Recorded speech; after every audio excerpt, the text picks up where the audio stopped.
Welcome, guys. This is part of the learning sessions. The learning sessions are um, an opening for the Business Agility Conference that's going to run from the 22nd to the 25th of March. It's going to be all time zones at the same time, and all proceedings are going to Médecins Sans Frontières, Doctors Without Borders. So it's a non-profit conference, and we're trying to help also a very noble cause.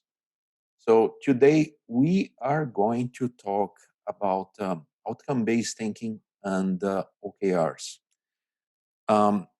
Let's us introduce ourselves. I am Q.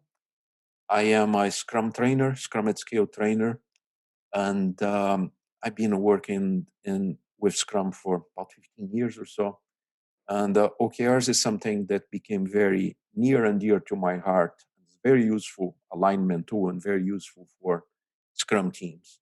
So I would like Nizar, go ahead, introduce yourself. Thank you.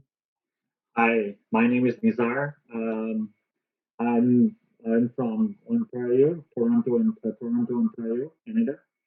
I'm a business agility strategist, and I've been doing agility and also working in a startup environment where outcomes-based thinking was very pivotal for us.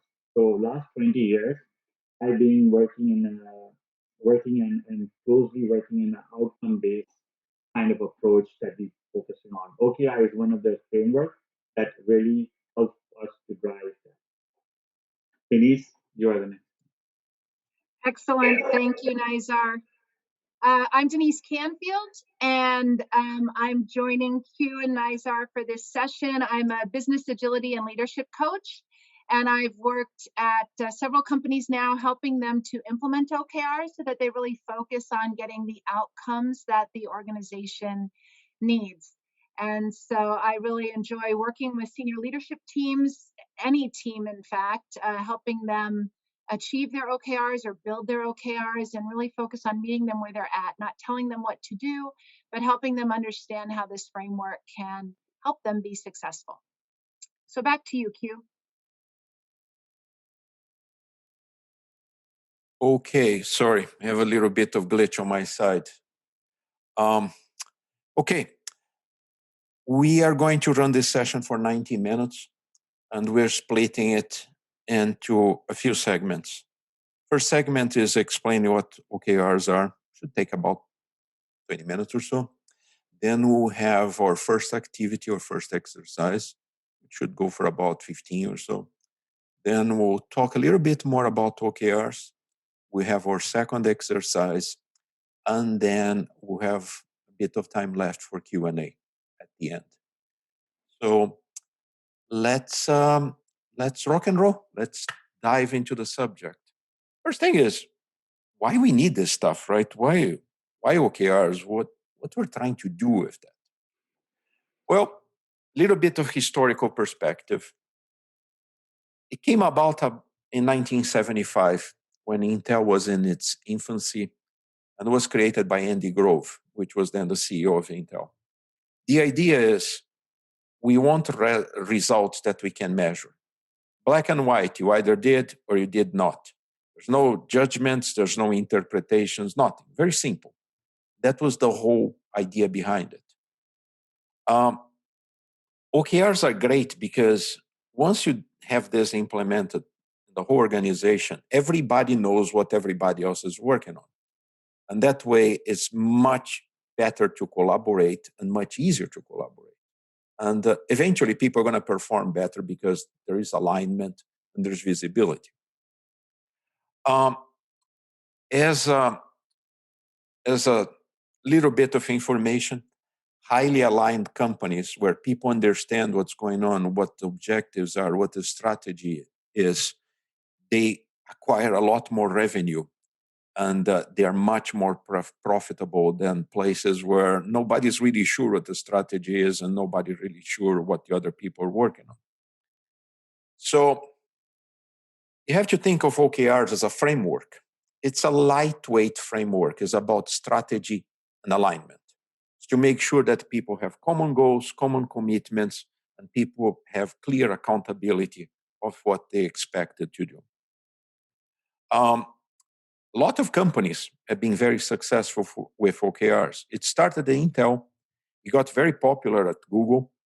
And Google still maintains a site to this day called What Matters, which it's basically a site for John Doerr's book, which made OKRs popular at Google.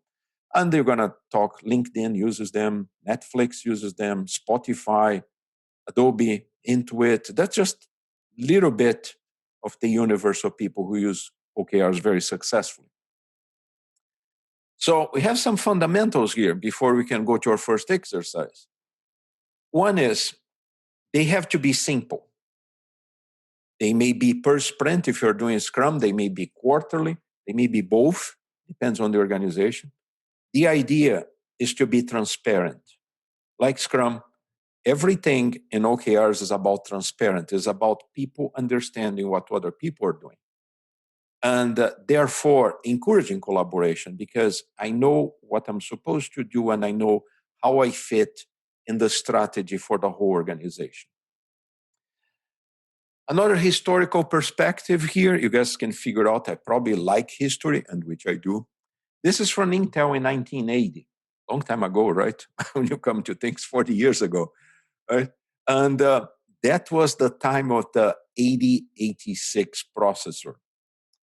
And 16-bit processor, God, we came a long way, right? And the objective is we want it to be the highest performing processor out there.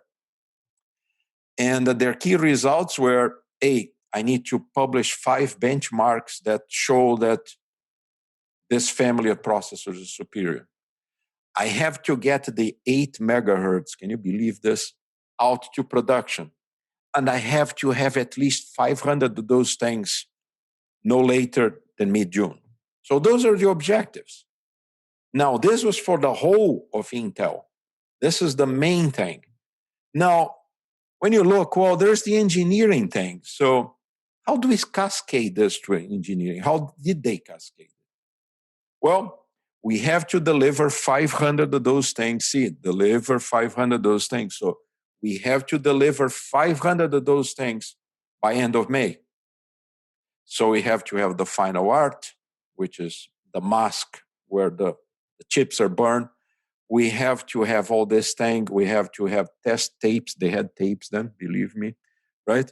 And we have all this stuff. So those goals were in alignment with the organization. We have to make it the highest performing one, and engineering has to get 500 of those things. So engineering looked, okay, we have to have 500 of those things. And this is how we measure that we are going to complete this. There's a little bit more about this later on in the deck. So think about this, especially if you are in IT. OKRs are about outcome and not about output. IT people tend to be fascinated with output. Output, output, output, output. Output means absolutely nothing if it's not attaining an outcome. Happy customers, better revenue, more people stick around with your product. This is the outcome we want. And if we can get this with the least amount of output, even better. So massive amounts of output do not necessarily equate to outcome. OKRs is about achieving outcomes. Outputs are tasks, are things that you have to do. We have to concentrate on strategy, what we are trying to obtain. So let's talk a little bit about objectives themselves. And by the way, guys, feel free if you have questions to jump in and ask, so this doesn't go too much Q talking and everybody listening. Feel free to ask questions at any time. So objectives, how do we define objectives? Well, it's basically what we want to accomplish. They are our broad goals.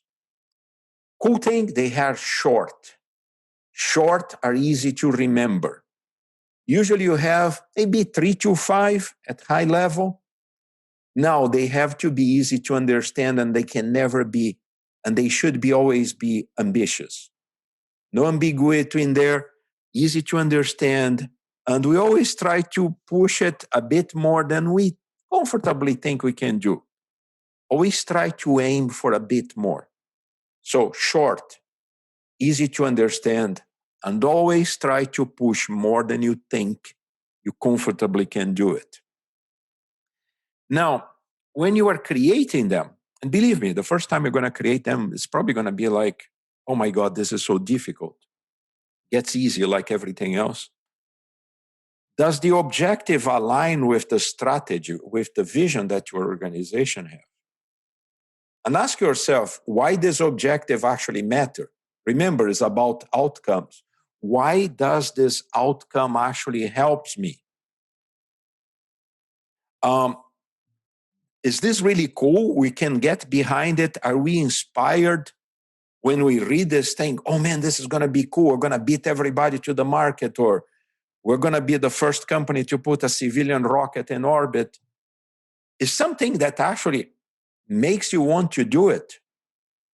It's something that's actually sparking you to think on how to do it. It can't be boring. People don't like to line up behind boring things. So there are more questions that you should ask. Is in a language that people actually understand? We're going to start corporate lingo. We have to have synergies between whatever and whatever. Nobody likes to hear that lingo. Be clear. Is that something actionable? Can we do it? And then think about this. What would be true if we actually get this done? What's the big thing that happen if we get this done? So those are all questions that you should ask yourself when you are creating the objectives, what you're going after, right? Now, I always tell people, be daring, keep trying to push more. So if you write an OKR on an objective that says, I want to maintain our market position. Oh, guys, seriously?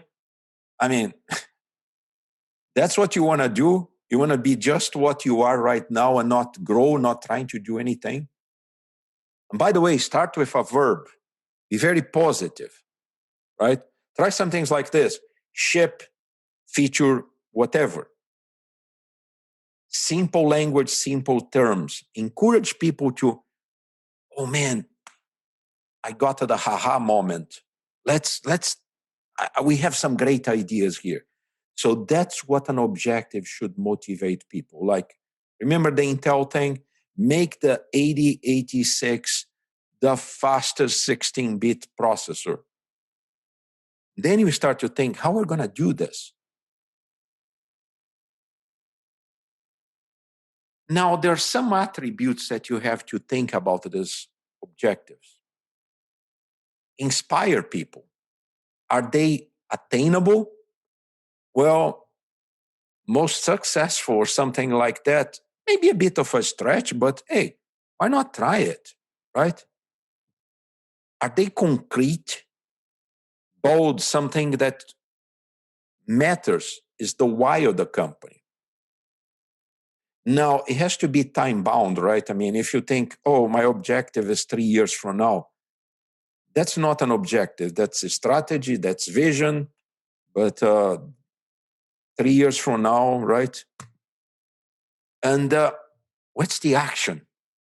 People have to understand we have to create something tangible that has value for the company. So those are the 5 attributes that you normally look in objective. Now, look at some examples. These are actually from several companies. Create an intuitive product messaging. You get it. Okay, I get what this guy's trying to do with this product. Recruit drivers that customers can trust. You can figure out where that one came from, right?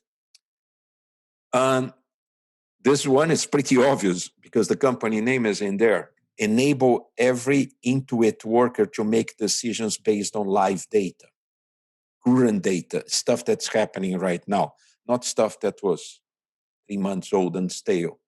So those are objectives that people can understand and they can get behind. Hey, we have a problem with our drivers.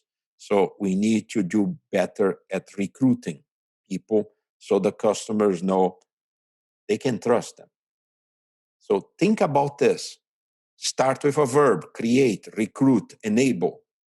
Be very clear, short, concise. People understand how they're supposed to work to make that happen at any level. Now, we talked about objectives. Let's talk about key results, right? How do we measure that that objective was actually accomplished? Remember what the idea behind from Andy Grove was, it has to be measured black and white. You either did or you didn't do. No interpretation, no, it's simple. This is how we achieved it. That's how we know we achieved it. So has to be measurable, has to be verifiable. Just because somebody said, well, we did it, how do you prove this, right? Normally, for each one objective, you probably have 2, 3, 4, maybe 5 key results, things that you can measure and figure it out. Now, do not go for the most probable. People have a tendency, oh, if you're doing Scrum, I know we can do that in like 3 sprints, right? Why not say best possible and say, let's do that in 2, or let's do twice the stuff in the 3 that we thought we could do. Always stretch, because you never know. You're probably going to do it.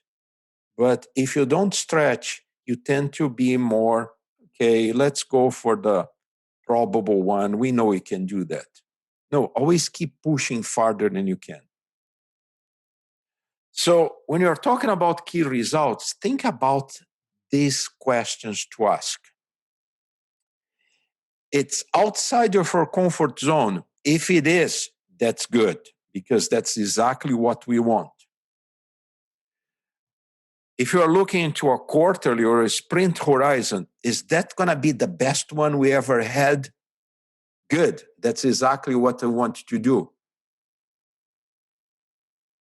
What can we have, more or less? Are we trying to reduce waste? Are we trying to increase the number of things that we do? Are we trying to ship something earlier? How do we measure these things? More, less? But always think about getting out of your comfort zone. We're going to talk a little bit more about that later on. So now we have some attributes here, a bit more than we had before. Align, which means, remember the Intel thing, we have the corporate one, and then we have that thing cascade into engineering, and there were many others. That was just simple.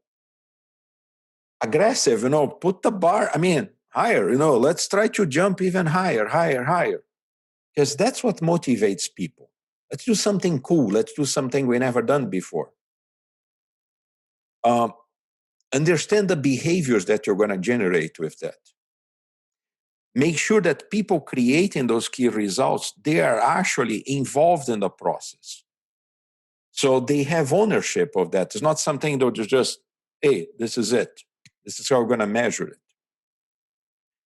Be very considerate of being verifiable.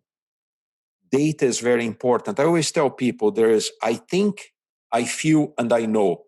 The first 2, really? How do you prove that think and you feel is what the stuff that you know, the stuff that you gauge, the stuff that you can measure? So it has to be quantitative. We have to have numbers so we can actually measure those things. Couple tips. They are outcomes, not activities. The OKRs relate to the outcomes, not the activities that you have to describe this. That will be part of our first exercise, which is coming really soon. Positive language, again, simple and clear. If this thing goes for 5 sentences, you don't even remember what you read 2 seconds later, right? How do we can show completion? Where's the evidence? It's good to have an owner for that, so that person can help drive the process, right? And how is this impacting getting to my objective? So some examples here, very simple. Your net promoter score is 42 or better to achieve that objective. Or if you're a gaming company, grow engagement and gaming watch time from X to Y hours per day. Say from 4 hours a day gaming to 12 hours a day gaming. This one is a great one if you're into Formula One. Make sure the technology that you develop is 100% transferable to street cars. Because what's the point of developing stuff I cannot market? So those are clear key results. It's completely transferable, 100%. So if we cannot transfer all of it, we failed our key result. We're not going to meet our objective. So we are going to go to our first exercise. Denise, that's yours, right? That's me, Q. Thank you. Okay, So I'm going to stop sharing. Perfect. So this is a lot of information, you guys, in a very short amount of time. And what we thought we would do is take a minute and do an activity that helps you understand the biggest challenge people have, which Q will talk about later, which is differentiating between outcomes versus output. So all of us, as people who have helped organizations with OKRs, agree that the biggest challenge we face is people generally focus on outputs or activities. And so this activity, and I'm going to post a mural in just a minute, is designed to help you think about the two things and differentiate them. So when we get into the mural, I'll give you some instructions. If you haven't used Mural, don't panic. We are going to walk you through Mural. It's a very simple tool to use, so we'll help you with that. So I've posted a link in the chat, and I'm going to ask you to click on that and meet me in Mural, and then I'm going to share my screen. Sometimes people don't realize that that you need to actually be in Mural to do the activity. So I will. I see people joining, so I'll go ahead and share my screen so that for the recording, we have this information with us. Although I believe, have I shared the right screen?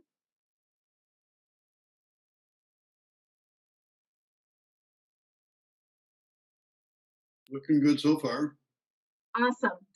So you guys, what we're going to do just briefly, when I say go, don't do it yet. I'm going to give a little bit of instruction on Mural, and then we'll jump into the activity. So Mural is a online collaboration tool. Is there anybody who hasn't used Mural? I don't want to waste anyone's time if everyone knows how to use Mural, but if we need a brief introduction, I can absolutely do that. So if you would, Jeremy, would you unmute people?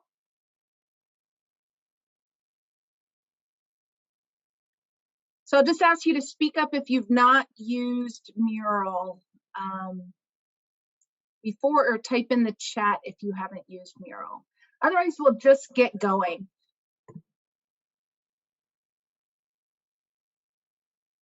Okay, I have at least one person who hasn't used it. So in Mural, got it. So in Mural, you are in here as an animal. So the first thing I would point you to is down at the bottom, these little circles. You see the phone and then a little smiley face. You're the next visiting animal. So that's you. And if you see a lot of visual noise, people's cursors going on, and that bothers you, just uncheck the don't show me cursors button. And then in a minute, I'm going to have you dragging these cards on the right-hand side. You might not be able to read them. You actually control your own Zoom settings. So you can scroll in with your mouse and make things bigger, or scroll out with your mouse. Or if you don't have that ability on your mouse, down on the bottom right side, grayed out, is a Zoom mat. And so you can simply press the plus or minus button to make it the size you want it. And then we're not going to be adding any stickies or anything other than dragging cards around. And so all you need to know is you can click and drag up a card and move it and then let go, and you will drop it wherever you want. I think those are kind of the basics. Don't move anything yet. We're going to have a race in just a minute. Other than that, any other tips, Q or Nizar, you think I should include before we jump in? No, you cover well. That's it. Perfect. No, I think we're good. All right. So I'm going to summon everybody to this area, which is the effective key results outcomes versus output section. And what we're going to do, when I say go, I'll set a 1-minute timer. It's that quick. Everybody, it's free form. On the right-hand side are a bunch of stickies. They're color-coded. So the objective is on the left, learning people love, dazzle with OKRs. Those are the objectives. And on the right are Post-it notes with either outcomes or outputs. And I'm going to ask you to read those and drag them into their appropriate box. And when you do that, once something's in a box, nobody can move it. So we can't second guess people, because when we debrief it, that's when the learning's going to happen. We're going to talk about it and agree or disagree or move it around then, so we all can learn together. So first of all, do the instructions make sense, or any questions about the randomness of we're just going to start dragging the blue, purple, green, and orange Post-it notes into the boxes? So as long as that makes sense, I'm going to give us a 1-minute timer and just say go. Start dragging, and we'll go from there.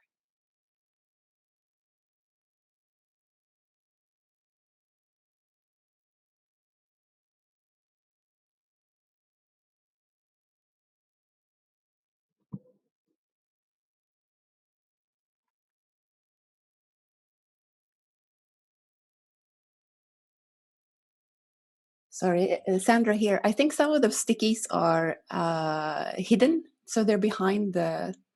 And I noticed that too. I'm going to assume that whoever dropped them got them there, and then I'm going to unlock everything in just a minute when they're all missing or over on the side, and send the other stuff to the back. Perfect. Thank you, Sandra. So it looks like, look at that, we have 7 seconds left, and all of these are in a place. So let me just send these boxes to the back so we can see the great work that we've done, and then we'll just start debriefing. All right.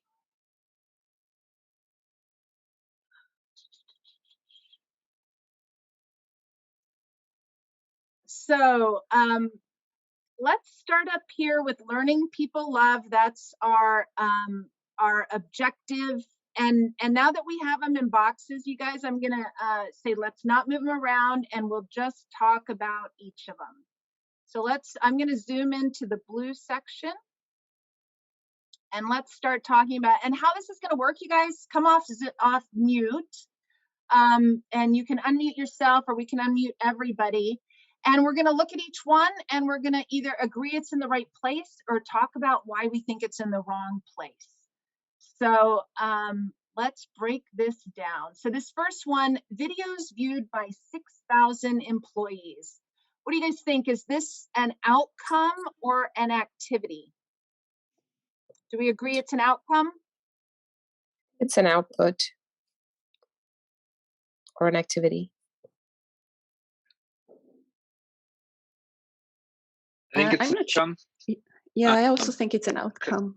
Because it's not something like, if I was a team that was publishing this video that we could go do, I mean, technically we could cheat and go watch it multiple times to get it, but it's something that's like, the thing we did is interesting enough people, and people are actually interested in that topic. So it would show us that what we're building, the video we created, is interesting to people. Yeah, adding to that, I also think by adding a specific number to it, creates that outcome that we want to drive towards, right? So it's a great question. And what I'm going to do is I'm going to drag this onto the line. because my short answer is yes, you're both right, right? This is more of an output, and it could be measuring the wrong thing. So there are going to be a few here that we put on the line, and I'll debrief that once we get done with this blue section. So if you're okay, I'm going to put it on the line for right now, and we'll talk about it a little bit more in a minute. How about increase role confidence from 5 to 8? Denise, can you zoom this a little bit more? I can. And then the other thing is, if you're having a hard time seeing it in Miro, when you can click on the Post-it note and click the magnifying glass, and that will zoom you directly to it, or you can control your Zoom by using the Zoom mat. I'm trying to make it large enough so we can read it in the recording. Increase role confidence from 5 to 8. Outcome or output? Do we agree? Output. I agree. Anybody strongly disagree? Okay. 100% of the people complete skills assessment. Outcome or output?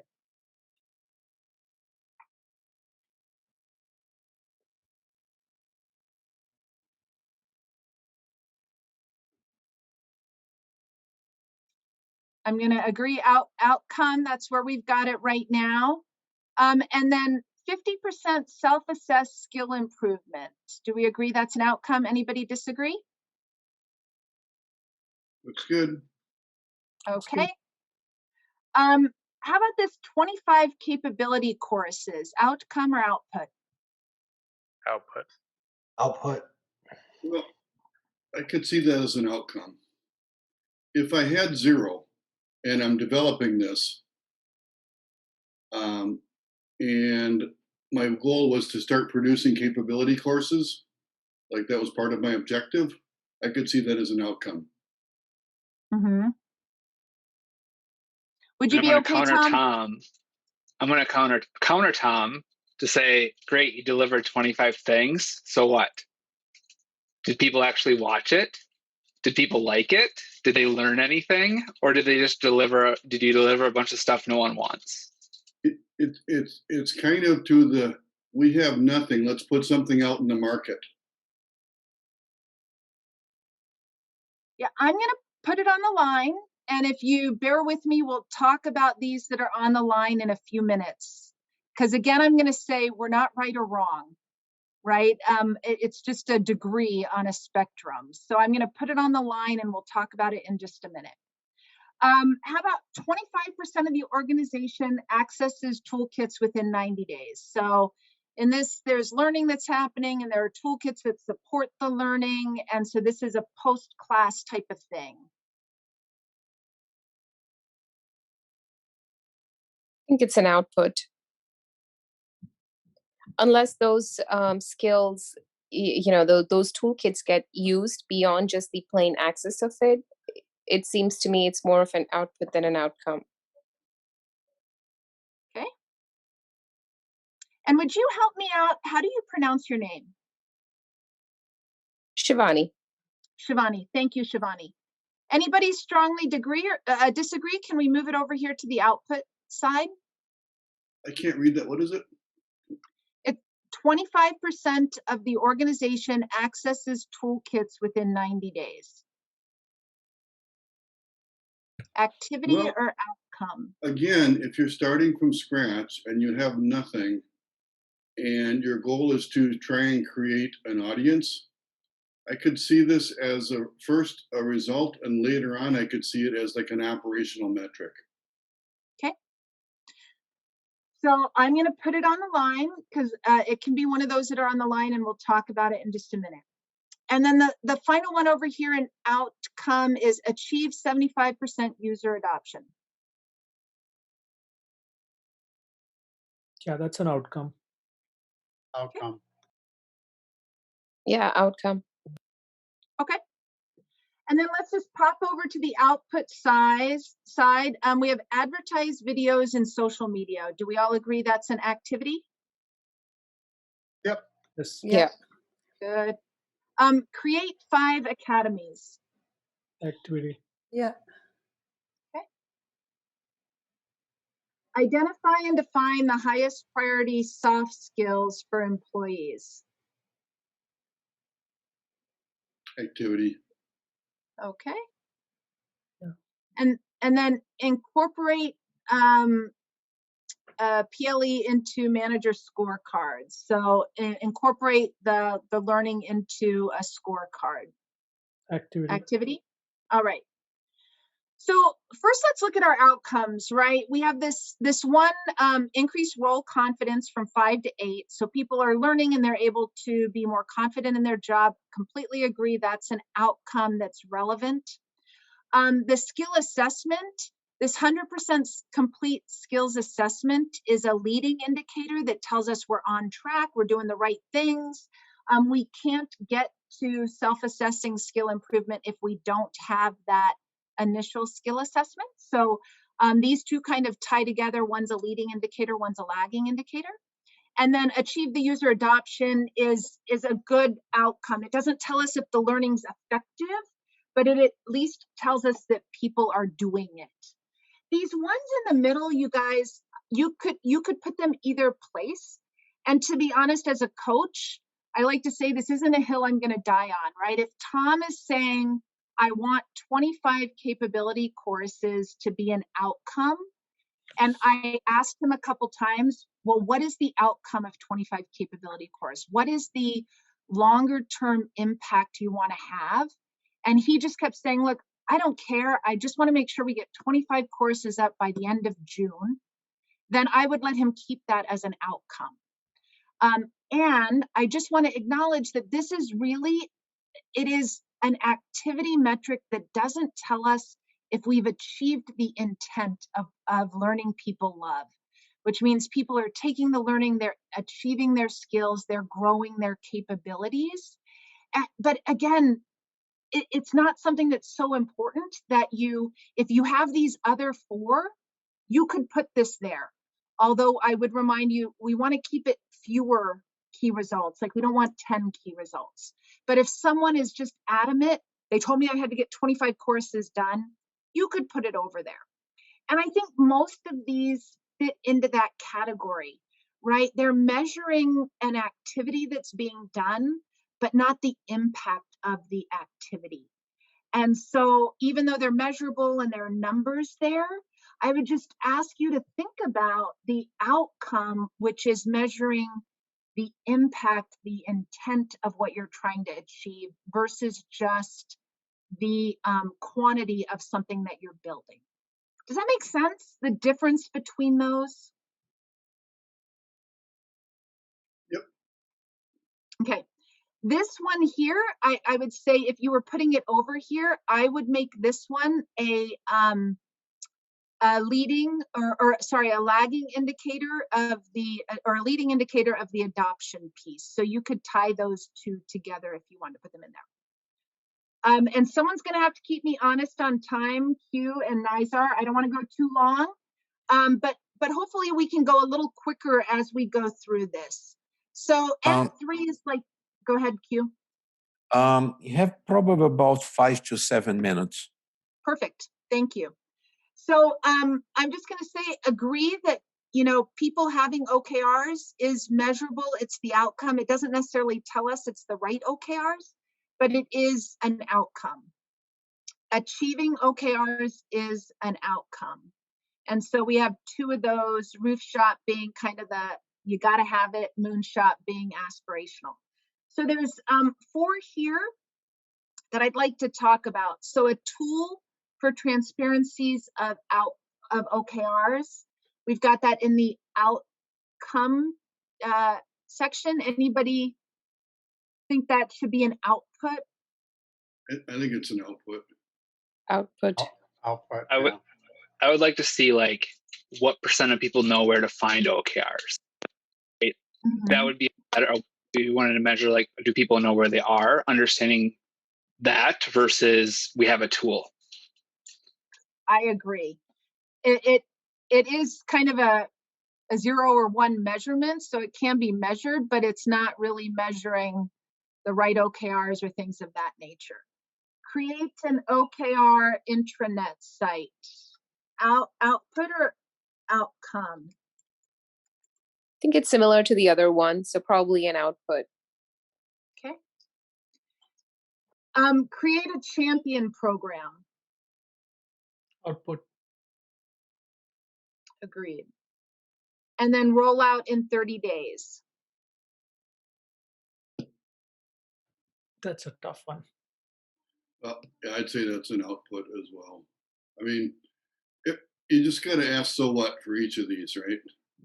Yes, Tom, I love that. Like, what's the so what? What if what if it's 31 days? Did I lose anything? Yes. Or we roll it out in 30 days, but it's crappy. The education doesn't hit. Like, it's measuring the wrong thing because or we didn't tell anybody. Right. Oh, we're done. So there's a lot that could go wrong with that as an outcome. As an activity, fine, right? That's there. Anybody disagree with these other 4 as outputs? I agree that they're activities, they're outputs, so I'm going to skip them. Yeah. We're just going to see if we can do one more in the time we have left. So we have this career development ignites behavior change. So this 2,500 followers within 90 days, outcome or output? Outcome. Yeah, outcome. So that sounds like another one of those straddlers. I don't really understand the objective all that well. If that's your first step, great, you hit it, okay? Or you didn't hit it.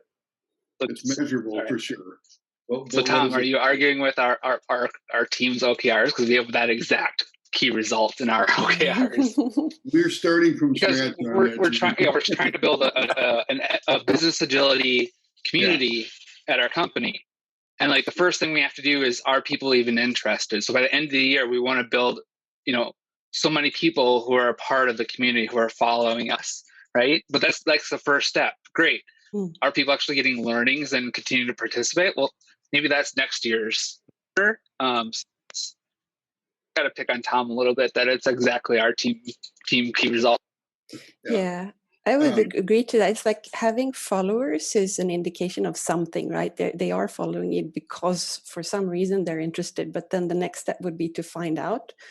So could that be a follow-up OKR for the next quarter, for example, to check in on?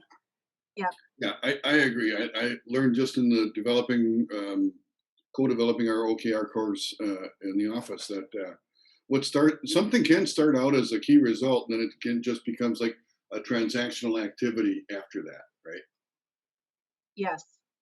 So I think so we have about a minute left. So I agree, right? I'm with you. I could make this an outcome. And I think there is actually real value in that outcome because they're following you. There's a time base. You're getting that engagement, and that's going to drive you to create content that is engaging and to ensure you're engaging in a good way with them. But in the big, this isn't what you want to have outcome.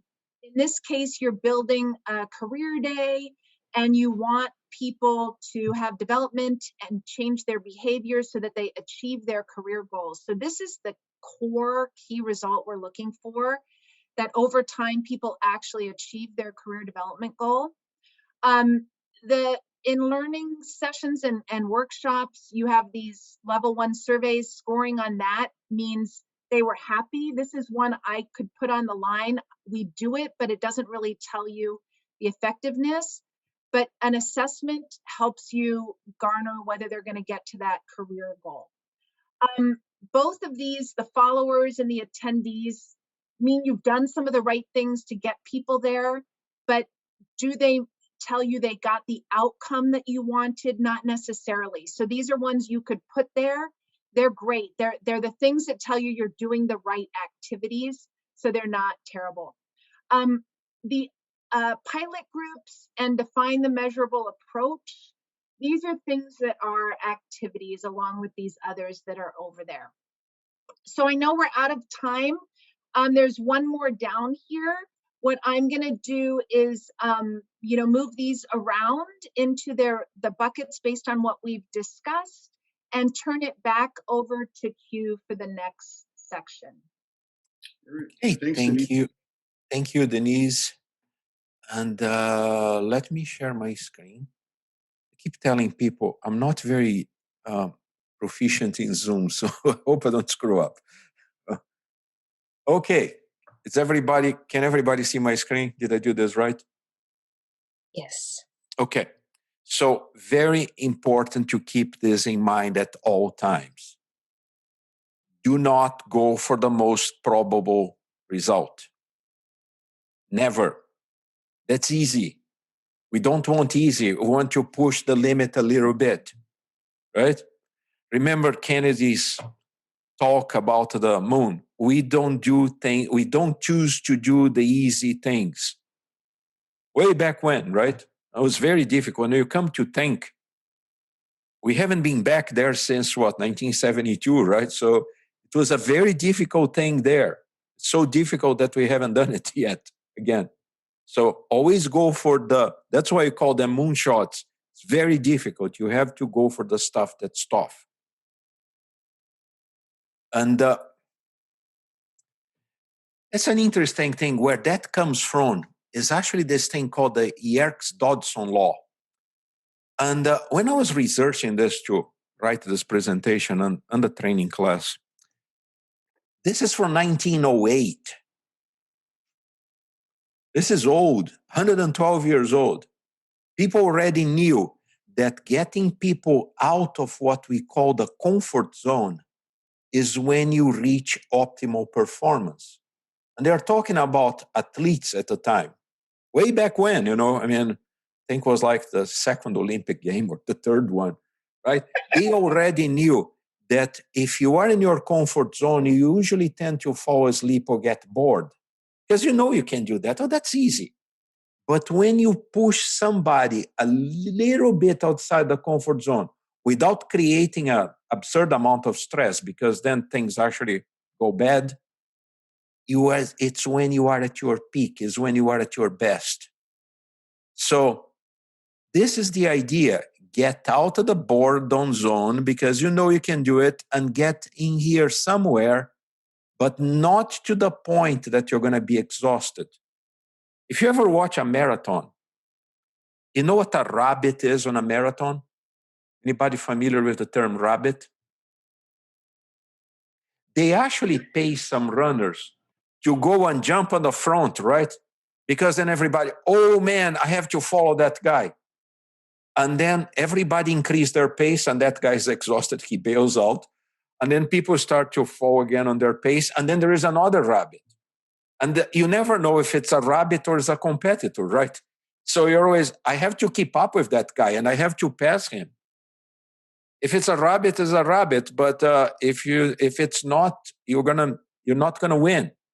So it's always trying to get better at what you do. And that's the whole idea about OKR. Shoot beyond what you are comfortable with.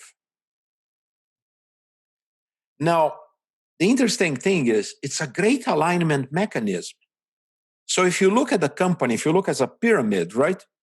Company-wide, you have these strategic OKRs. That's our strategy. That's how we realize our vision. And then you talk about line of business. We're thinking about solution, outcomes, results. Then we go to the department level, usually talking about performance, predictability, right? If you're doing Scrum, a product owner requires predictability, right? Some level of predictability. And you want to get stuff out to the market as fast as possible. That's lead time to value or cycle time. So it's all about performance, right? And when you get to team level, delivery, stability, quality, right? We do everything really fast. When you try to use it, blows up. If you're familiar with gaming, look at Cyberpunk 2077, the game that everybody was waiting for, was a total disaster in quality. So think about these things. Everything has to align properly. So we have an awesome outcome and we meet our OKRs. So vertical alignment, horizontal alignment. Vertical alignment you saw on the pyramid, right? So everybody knows what you have to do to achieve the company objectives. Now, even more important than that is horizontal alignment. You have this group of teams that are all the same level. They have to talk to each other. They have to communicate. They have to align. If you're a Scrum person, you know how important it is, especially in a scale and environment, that people have to communicate. Otherwise, things fall apart. So vertical alignment is way easier to achieve than horizontal alignment.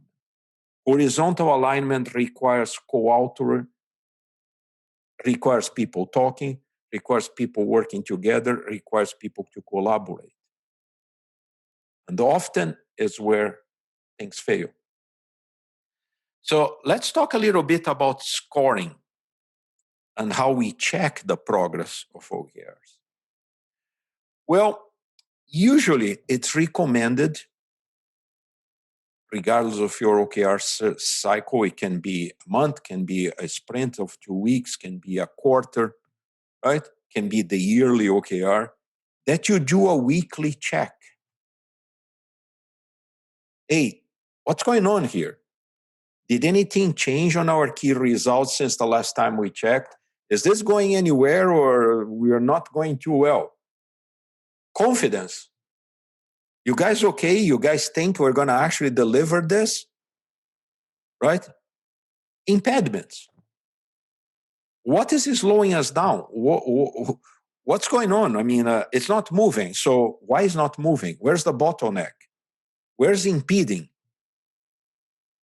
How can we do better? How can we remove these impediments? How can we increase the confidence of people that we're actually going to achieve that key result? It's good to do this at least weekly. And even more often, if you use OKRs to replace a sprint goal, you measure a sprint goal by an OKR, you probably should be checking this on a daily basis to see if you're actually going to get at the end of the sprint, you have it done. Either way, there has to be a cadency to check things out. At least weekly, if you're talking about the quarter, or even more frequently if you're talking about a 2-week period or 3-week period or 4-week period. So you have to be knowing how things are trending. It's very important to keep the trends. So scoring. How do we score stuff, right? It's going to be achieved or not. How do we score stuff? Well, Google, where OKRs became very popular and then spread around, scores things from 0 to 1. Or if you want to do it, you can score from 0 to 10. But the idea is 0 to 1. And as much as you do your checking every week, perhaps you should forecast every other week or so what the final score is going to be at the end of the quarter. You keep, okay, we're okay. We're like 0.5 there or 0.6. The way it's going, we're probably going to hit 1, you know? And think about where you are and how that is trending to complete at the end of the quarter or whatever the period might be. Think about scoring things, how we are doing. Again, numbers are very objective. You'll just say, oh, we're doing great. We're doing great doesn't mean anything. What does doing great means? Did you do 40%, 50%, 60%? What do you mean by doing great? And that's why we put numbers on things. It has to be measurable. And it's good to score as often as you check for progress. So the scoring, as Google uses it and a lot of people adopt, 0 to 0.3. Well, we didn't do it. I'm sorry, we didn't do anything. I mean, it failed. Let's do a retro and figure out why it happened. It's okay, but we have to figure out why it happened. From 0.3 to 0.7, especially if you're very close to 0.7, man, we made a lot of progress. But still, didn't get there. Now, if you're from 0.7 to 1, yeah, great, man. we shot for the moon, and we got in orbit to the moon. We didn't land, but that's pretty good. We didn't even expect to get out of the earth, you know. So think about this. 30%, we didn't do well. 30 to 70%, we almost got there, but we fell short. Anything over 70%, and the closer to one, the better. You guys did great. Our teams did great. So imagine this, how I see the progression where I'm trying to get. I start, okay, I'm going to test my prototype with 10 internal users. They tested, they clicked, okay, 30%. I got 0.3 done. Okay, next time we check, our product was tested by 100 active users, internal and external. Oh man, that's great. I mean, we got people outside to test it and all that stuff. We got really good feedback. We're probably at 0.7 then. Now, I know I'm done when I have 1,000 users doing that. The product is out of the door. It's not a beta. It's not a test. 1,000 people are using it. I achieved my key result. That's what I wanted. I wanted 1,000 people. But in order to get to 1,000 people, I need to see my trends. And my trends are, I got 10, I got 100, and then I finally got 1,000 over that period of time. And I met my key result perfectly. That's important to have scoring and to see how you are trending. Numbers are easier than perceptions. We're doing great. Yeah, what does that mean? So if we look at the historical thing, we go back to 1980, and I have a typo there. Bad me. You go to the 8086, Intel Q2 1980, 40 years ago, powerful 16-bit processor. Developed and published 5 benchmarks. They only did 3. Well, it's about 60%, right? Not bad, not good. Happens.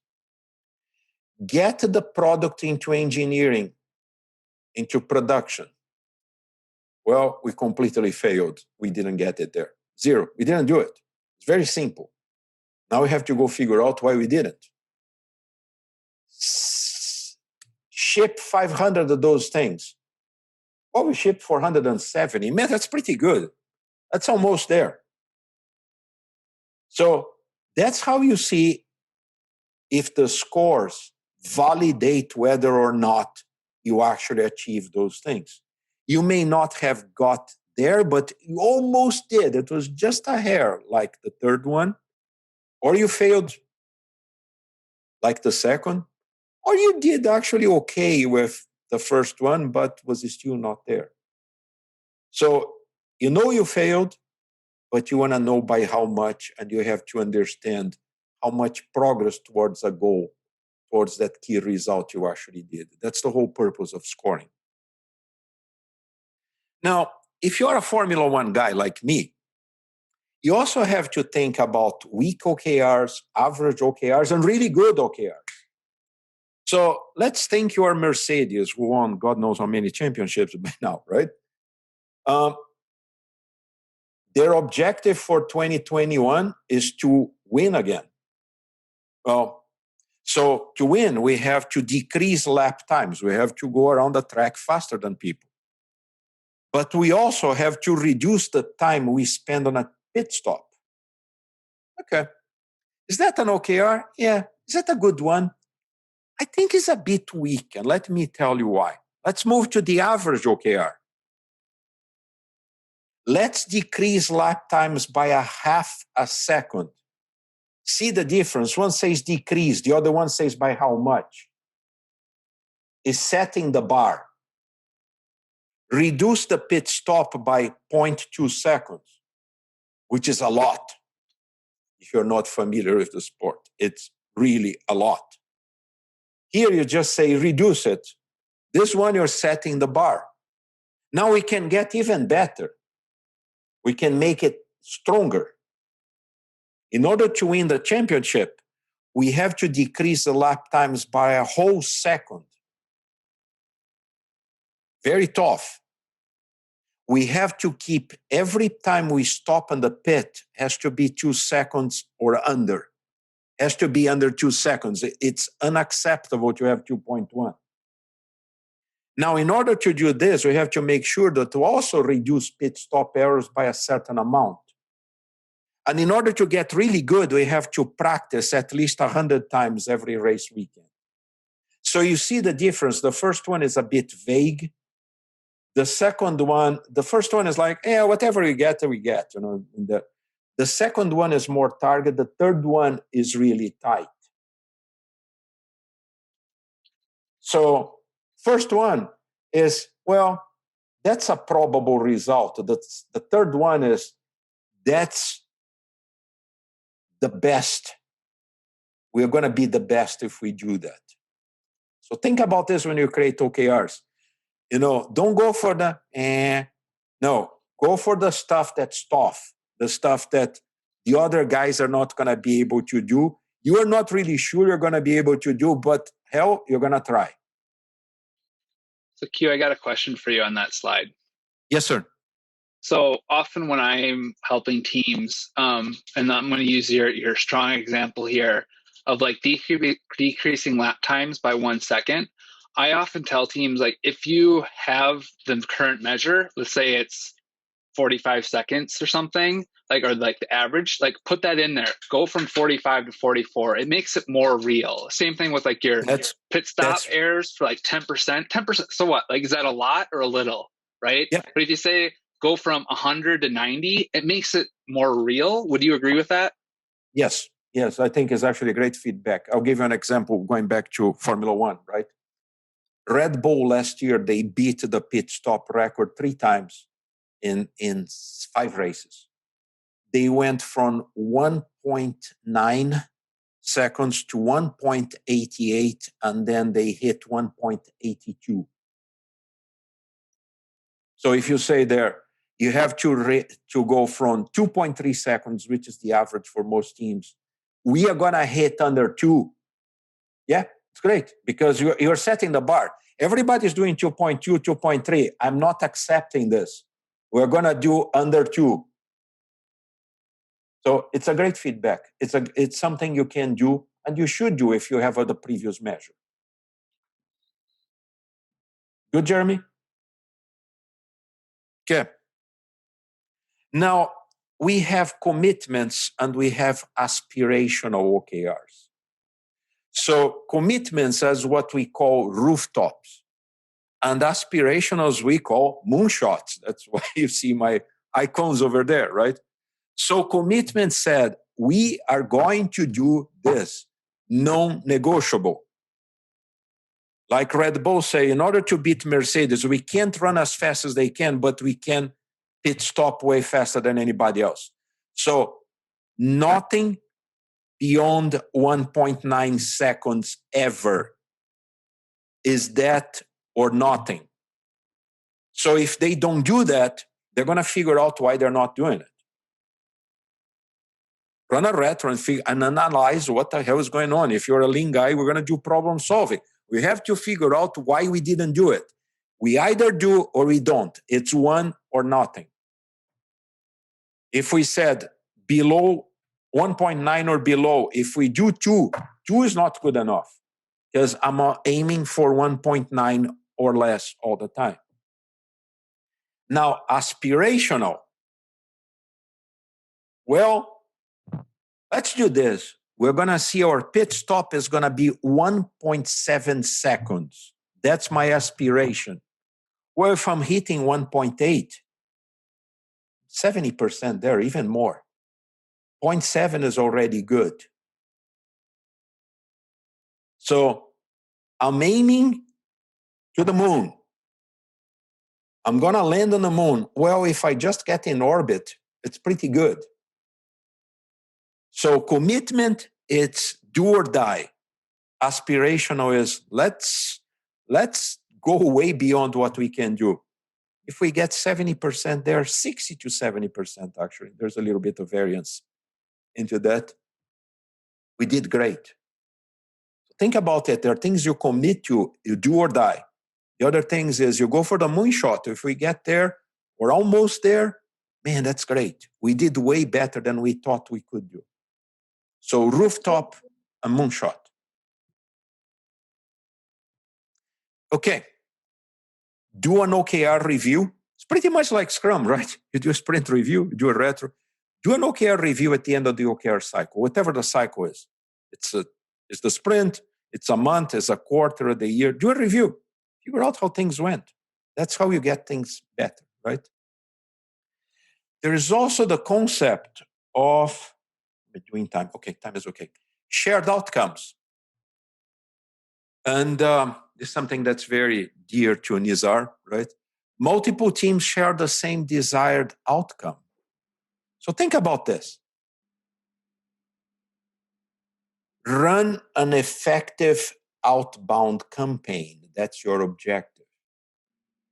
What's my key result? I have only one that I care. 3 million in sales. That's it. That's my organizational OKR. Then I have a marketing team and I have a sales team. They both have this OKR here. 3 million in sales. They have this key result. Marketing, 3 million. Sales, 3 million. Now, they have that as a shared key result, but they have their own key results. Sales, I have to generate 100 qualified leads. And marketing, I have convert 40% to leads to sales. I actually got this reverse. Should be the other way around. Messed up when I did cut and paste. But you got the idea, right? Everybody wants to sell 3 million. But marketing and sales, they have other things that enable them to achieve that 3 million, which is shared with the organization. Important to think about those things. That's how you achieve horizontal alignment. Go ahead.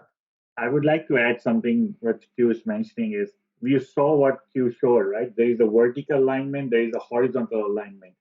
There is another way that you're doing horizontal alignment is by creating a shared OKR. And then what you need to do is, looking at it, it gives you opportunity to co-creating, right? So the co-creation aspect of outcomes is happening here as you are working as a group and aligned to work instead of removing silos around the organization. That's one point. Very good, Nizar. Thank you. Okay, another situation here is this. Improve customer satisfaction, move net promoter score from 5 to 9. So Alpha team and Tango team, two development teams, they have NPS 5 to 9, NPS 5 to 9. Now, the Alpha team is working 2-second load time for the pages that people go the most. And the Tango team is usability satisfaction, 9 out of 10. If you pick up 5 customers at random, 90% of them are satisfied. And they want to solve the top 10 usability issues that really piss off the users and bring a very bad outcome, a very bad experience.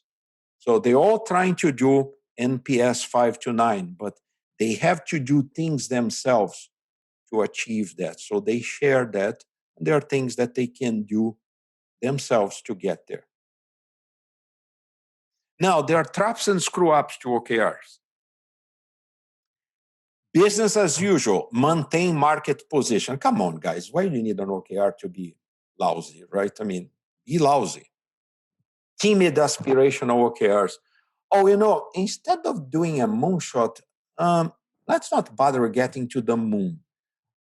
If you get 10 kilometers high, it's good enough. We go, that's about 30,000 feet, right? Sandbagging. If a team gets his stuff done halfway through the sprint or halfway through the cycle, or if you go there and people are like, oh man, that's really easy. I mean, sandbagging, right? I mean, yeah, it's easy. Insufficient key results. I mean, if you don't have enough to measure, probably you don't know if you actually did what you wanted to do. Now, screw ups, which are very common, believe me, I've done a lot of those that I see in there. If you wrote your very first OKR in 5 minutes, or any OKR in about a very short period of time, they probably, and I would say they likely suck. Because you need to discuss, you need to distill, you need to purify things until you get it there. Honestly, I saw a Scrum team about a month ago. Their objective was like, I don't know, half a page, or it wasn't half a page, but it was pretty long. It was like 5 or 6 sentences. Who's going to remember that? Key results are not measurable. It's not black and white. It's like, not very clear. Your metrics are not very clear either. They're very ambiguous. I mean, this doesn't really tell me anything. See that a lot, and that's okay. That's part of learning how to do it. Now, they fail for a number of reasons. The first one, and you can bet on that, lack of planning. How are we going to get this thing done? People didn't plan. They just go on their own doing stuff without talking to people, coordinate. All of this falls under lack of planning, and that happens quite a bit. Set and forget it. Okay, that's the OKR. That's okay. Yeah, we'll come back in 3 months. Worse, you go to the teams and said, this is objectives and key results, and that's what you guys are going to get done. They didn't participate.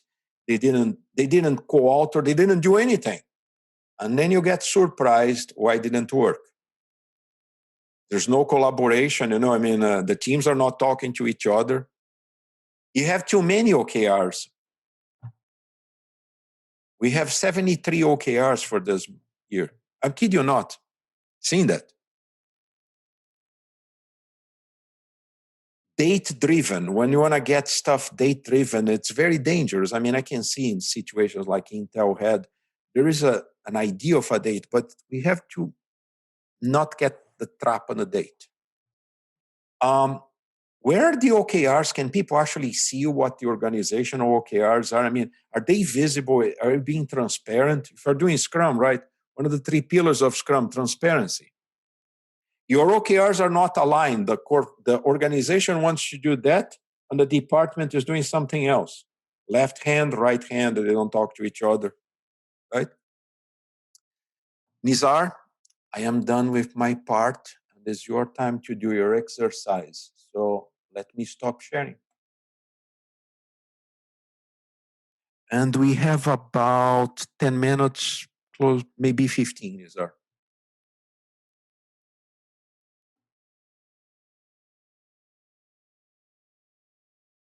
Nizar, you are on mute.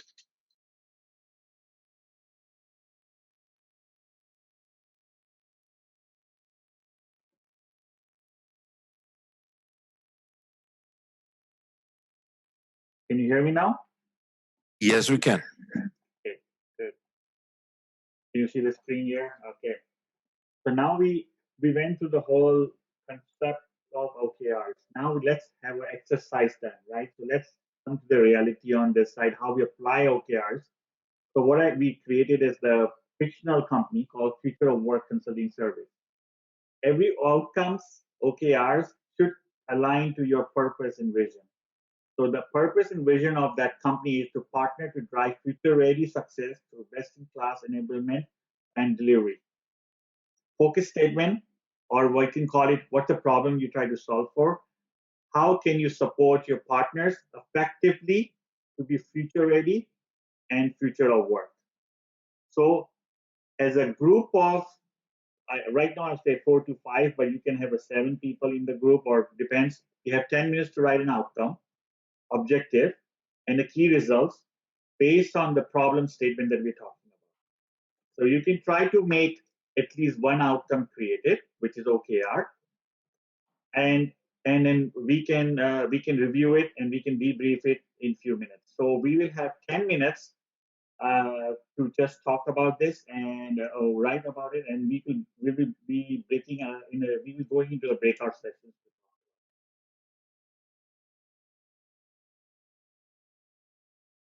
Nizar, any debriefing on the exercise? So I was with group number in the middle, so with Sophia and Andrew, and then what we went through is just to quickly debrief you guys. You notice that like we proved the point which Q made.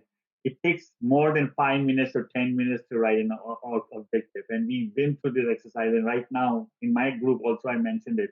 It's not easy to think through it, even if you have great, you see that you have a good purpose and vision, you have to revisit the purpose and vision all the time before you jumping into the outcomes. Because thing is, the purpose and vision driven by your outcomes that you try to achieve to support your outcomes or purpose or outcomes. Over to you, Q. You have 4 minutes. Okay. Thank you, Nizar. I just dropped in a link on the chat window for the slide deck that people requested early. It's in PDF format, so it doesn't get gigantic. It's in there. We have a few minutes left. Why don't we explore if we have any questions that we can quickly answer on this period of time that we have left? So up to you guys, anything that any of the three of us can address, any questions? It's a lot to cover in 90 minutes, but let's go ahead. And a call out if you have someone who you think would enjoy this this talk. There is another offering of this coming up on the 17th. It's earlier in the morning, but just to let everyone know. Yeah, we are doing on the 17th between 8 and 9:30. It was requested by the European folks, right? Because this is a bit too late for Europe. So we're doing it again on the 17th. Is on the website. We got some really good feedback, some things that we can adapt and improve for the next one. You might not get a lot of participation from Ireland on that date in the morning. Oh, it's St. Patrick? Yeah. Okay. The people who ask me are actually a bunch of Germans, so they'll probably show up. Well, every day is St. Patty's Day in Germany. Yeah.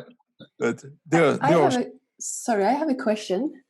I think if we have time, how to okay, so if we're rolling out this OKR in a larger company, right, where there's already a quite a structured way of managing, it could be quite top down oriented in terms of setting goals and more KPI oriented, which could still be there, but how to align top management and leaders with people on the ground who are starting to see the benefits of this whole OKR framework.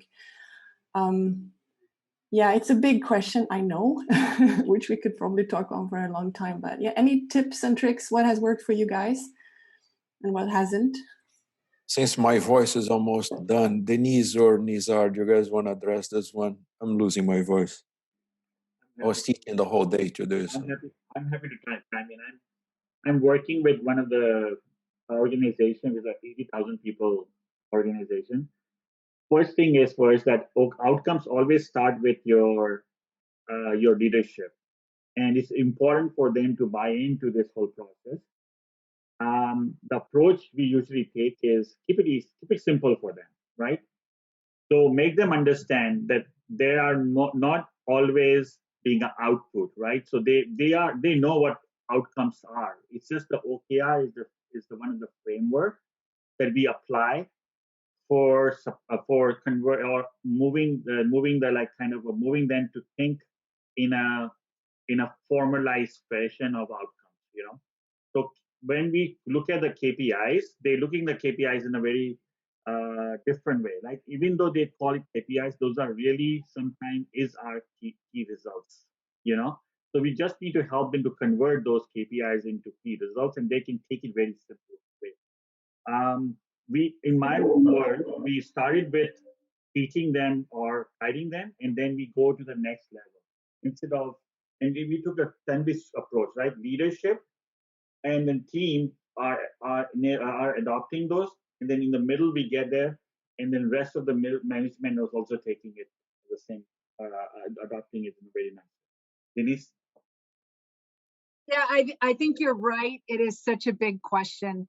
And I found that, if you have that adoption at the top level, that is the best way. And they start role modeling it right away, right? Embedding it in how they work. What is their weekly meeting? How do they talk about their OKRs at each of those meetings? Is really crucial. If you're doing it from the bottom up, I think find a piece of your organization where you have a leader who's ready and willing to try something, and then try to go deep in that part of the organization, because then you'll have a good case study for the rest of the group. Yeah, I know we're out of time, so I guess that's yeah, where I'll no, that's perfect. It provides some insight. Thank you both. We have a lot of hands raised. So John or Alex, I see your hands are raised. Did you have a question? Do you want to come off mute? I'm curious about what happens when you tie OKRs to incentive structures and what maybe some trade-offs there are. That's a great question, right? And I'll, Nizar and Q, you can add in after this. My advice is not to. Unless you have a really mature organization, as soon as you start tying it into performance management and monetary pieces, you kind of break that piece of being aspirational. It's really hard for people to be willing to make it aspirational if they think their pay is tied to it. Now, I did hear an example this week of a way to make that work. And the way they've done it is they've tied that pay to achieving 70%. So trying to reinforce making things aspirational. And then they tied the company bonus structure to achieving OKRs at the 70% level. So I think if you play with that, you might find a way to make that work. But it's really important that you tie it to the 70%, not achieving 100% of your OKRs. Otherwise, you're definitely going to get some gaming of the system and some issues. Yeah, I would add to that, because I've seen that way too many times. When a measure becomes a target, it ceases to be a good measure. Mm-hmm. So if you want to see gaming, that's one way to do. And there is a very interesting presentation from Daniel Pink that's out on YouTube, that monetary compensation does not work with knowledge workers. And it often causes the opposite effect. John, one thing to add at the last, we have a few more minutes. Go ahead, John. So just an observation I made was that, as you talked about objectives and key results, they're both outcomes. And I thought that, and then there's the output of the activities. And I saw that the objectives were typically pretty qualitative, while the KR is more quantitative. Do you find that most companies fall sort of too much in love with the KRs and sort of forget to connect the dots back with the mission, just because, just easy to measure things? In my experience, that's very common in IT environments. IT is obsessed with output and not, they lose track of the outcome. Don't know if that applies to every domain, but that's my experience with IT. Yeah. Go ahead. No, it's a follow-up question to that, Q. What would be the reasons for that? Why are they obsessed with output? For one simple reason, IT doesn't talk to the product people, and the product people don't talk to IT. You start to understand outcomes when you are in the product organization, or product organization is all about outcomes. What you're going to do for the user that we're not doing right now.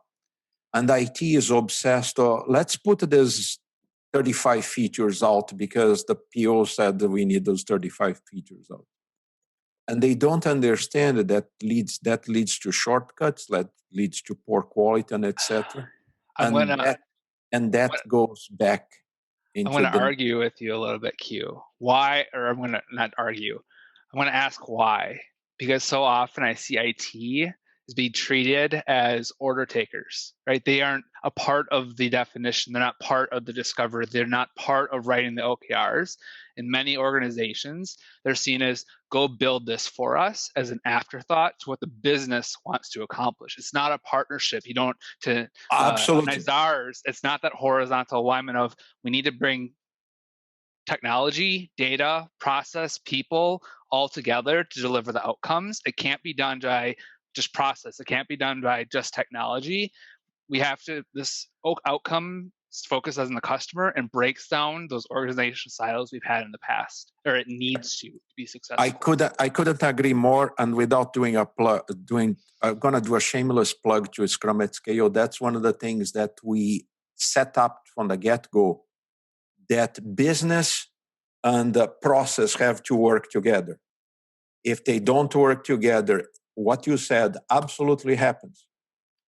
Developers already have a tendency to be task takers, you know, and if they don't understand how the output connects to the outcome, everybody gets obsessed about the output and they lose track of the outcome. They're task takers. And they've been told, don't ask questions, just go build code, go write code for years. Exactly. Absolutely. May I chime in and give one comment there? Every organization we have worked with, IT is always the cost center, right? If you remove them from the cost center, revenue driven and closer to the customer, like you guys say, it connects very well. That's what really IT can do, right? Microsoft is an IT company. Google is an IT company. If you feel that they are audit tracker, no, they are not audit tracker. They know that what their vision is. Their vision is to build amazing IT.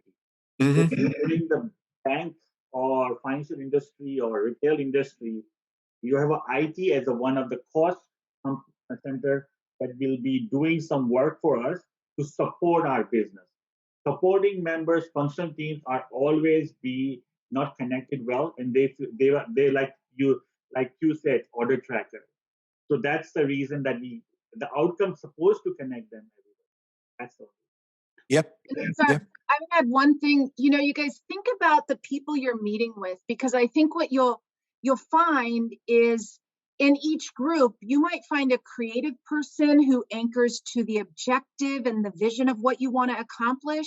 You might find an analytical person who's really focused on the key results and the numbers behind it. And then you might find that doer, right? Who's just like, okay, what crap do we have to do in order to get there? And what I've found is in each OKR creation session, you usually have one or two of each.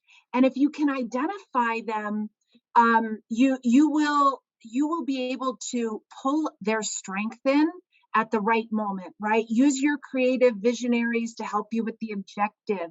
Put your analyticals in charge when you get to key results, and make sure you have, you know, some sort of parking lot or area where you capture the activity. So you're kind of honoring all of those styles as you do this. Yeah, we could talk for like the next. Yeah, we can talk. We can talk for a long time, but now it's time for us to say bye. And guys, you have our contact information in the slide deck, you know, on the PDF. Feel free to contact us. We love to hear from people. We learn a lot from hearing from people, you know, and whatever we can help you with, I would love to be able to. So you guys have our contact info. Feel free to contact us. And thank you very much for coming. I hope this was great and productive. You know, and thanks for the feedback. There are a couple of things we're going to tweak for the next one, right? We inspect and adapt. And thank you very much. Nizar, Denise, your last words. Thank you. Thank you for